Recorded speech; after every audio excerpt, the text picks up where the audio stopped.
चोऱ्या करणं बंद कर. आई का करीत तुझी थोडी किती सांगू तुझं नाही भगवंताकडे काही बोलच नव्हतं तरी पण भगवान चोरी करत होते का?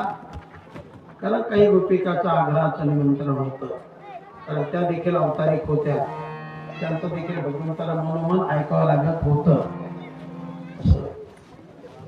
तर एक गवळण देवाला, कारण भगवान मुद्दाम होऊन कुठं जात नव्हते. ज्यांचं निर्मळ मन परिमळ मन, त्यांची काही तपश्चर्या साधना असेल, ज्यांचं मनातून निमंत्रण असेल की भगवंताने आपल्या घरी यावं आणि जे असेल ते खाऊन जावं, अशा घरी भगवान जात होता. एक गवळण सांगते, विनंती करते, आज मेरे अंगनों में, आज मेरे अंगनों में अहो घनश्याम, आज मेरे अंगनों में अहो घनश्याम, दर्शन की मुझे गोदरी रखना, आज मेरे अंगनों में अहो घनश्याम. आमच्या अंगणामध्ये, आमच्या घरी अंगना में आओ मेरी माखन को खाओ, अंगना में आओ मेरी माखन को खाओ. मीठे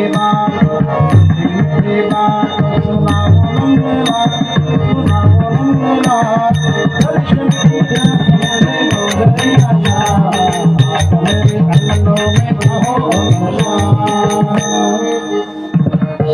भगवान गोकुळामध्ये चोरीचं एक नाव आहे, पण भगवंताला चोरी करण्याचं कामच नाही. भगवान हा परिपूर्ण आहे, त्याला चोरी करण्याचं काम, कारण लक्ष्मी त्याची दाशी आहे. तो साऱ्या जगाचा चालक मालक आहे. त्यातच सगळं आहे. आपलं काय आहे? जर त्यातच सगळं आहे, तो चोर कसा होणार? बिलकुल नाही होणार. विठ्ठला विठ्ठल विठ्ठल